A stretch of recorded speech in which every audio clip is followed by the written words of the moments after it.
對白色恐怖，反對壓制言論，反對壓制言論，釋放劉曉波，釋放劉曉波，抗議議員入罪，抗議議員入罪，反對白色恐怖。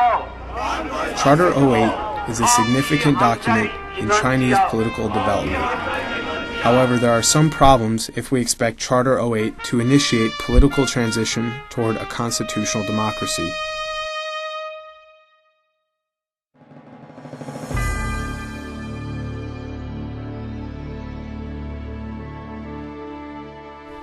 Comparing with those documents that successfully initiated peaceful transition in other political cases, two problems are serious.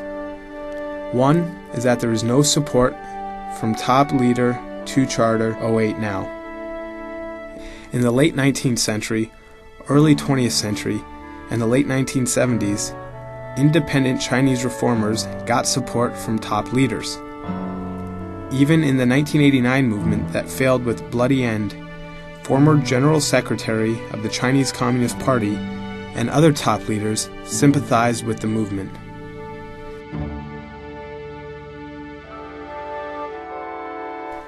The other problem is lack of measures to mobilize support from elites en masse.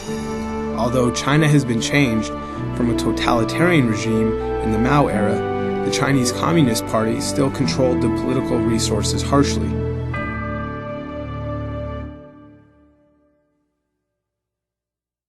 Charter 08 is not the only voice to pursue political opportunities in the Chinese public sphere. Other ideas are also actively competing to shape China's future.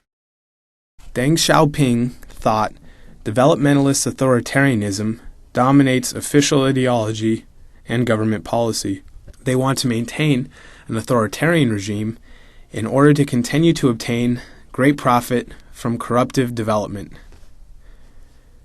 Traditional communism, especially Mao Zedong, thought, as official reform brings in so many problems, get more and more support from the masses. They appeal for a restoration of a social regime. They take universal principles as the evil, causing all of their pains in the unfair development. New leftism, or neoconservatism, criticizes the problems from leftist liberal theories in Western democracies, but they oppose globalization with universal principles. They believe all radical political reform will damage normal social institutions in life. Most professionals who share universal principles with Charter 08 maintain professional activity to change China and keep a distance away from the political conflict with authority. They advocate a gradual process of fundamental political reform.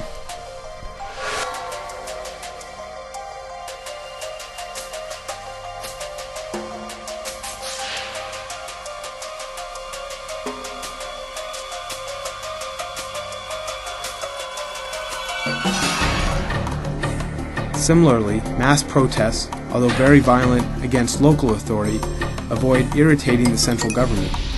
They do not want any political effort to influence their chance to improve material interests.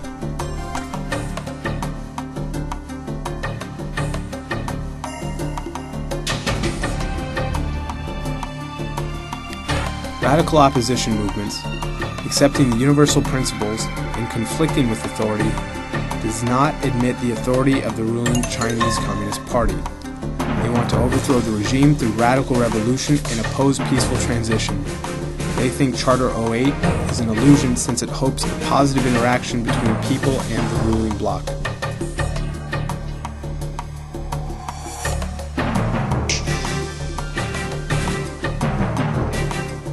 Some opposition forces, declaring peaceful transitions, do not want to make any promise or deal with the ruling party. In the political bloc of constitutional democracy, the Chinese Democratic Party has also exerted great influence over China's future. From a comparative perspective, China should have been ready to initiate political transition since the late 1980s. Many experts in comparative transition research used to believe that transition was determined by some macro conditions, such as socio-economic development, economic institution, social structure, culture, historical legacy, and international environment. In the third wave of democratization, all of those conditions are proved unnecessary. They are influencing the likelihood of success of a transition, but do not determine any case. Experts reveal transition is initiated and determined by strategic interaction between the ruling bloc and the opposition bloc. The will and strategy from such a comparative perspective to initiate a transition in China and the light join a third wave of democratization because of a conservative stand both in the ruling bloc and in the civic sector. From such a comparative perspective, to initiate a transition in China, an Enlightenment movement which educates Chinese through debates and experiences from other countries is necessary. It is what influence Charter 08 has exerted to Chinese public opinion. Charter 08 initiates great discussion about China's political situation in future. Charter 08, following Charter 77 in Czech in communist-era rule, will educate people and gather reformers through public debate to shift public opinion step by step. Finally, they will reach a peaceful transition toward a constitutional democracy.